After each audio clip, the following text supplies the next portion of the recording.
In order to understand what an asset-based approach is, we might want to start by referring to a dictionary. An asset can be seen as desirable things or qualities that people have. In the English as a second language environment, assets are thus knowledge that students have. An example of these assets could be the skills and talents of a student, the vocabulary the student has built up over the course of studying English, or the grammar he or she has learned. Knowing how to differentiate between he is, we are, and I am would thus also be seen as an asset. The asset-based approach is thus concerned with how a teacher recognizes, uses, and grows the desirable qualities students have to teach them new information.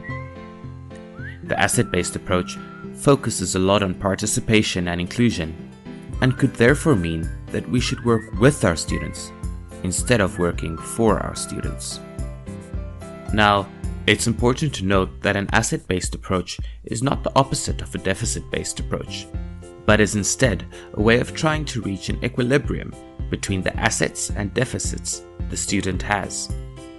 We thus use what the student knows as a means of expanding on the current knowledge, and in doing so, teaching new information.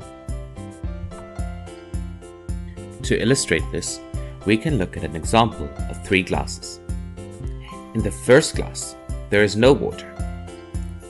This represents the student's deficit and the knowledge that he or she still needs to learn. The second glass is half full and represents the necessary skills the student needs to know.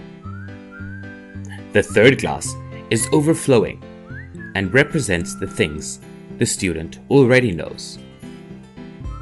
Now, if we take the overflowing glass and throw this water into the empty glass, it means that the empty glass would now be filling up. This means that we take the assets the student already has to fill up the deficit.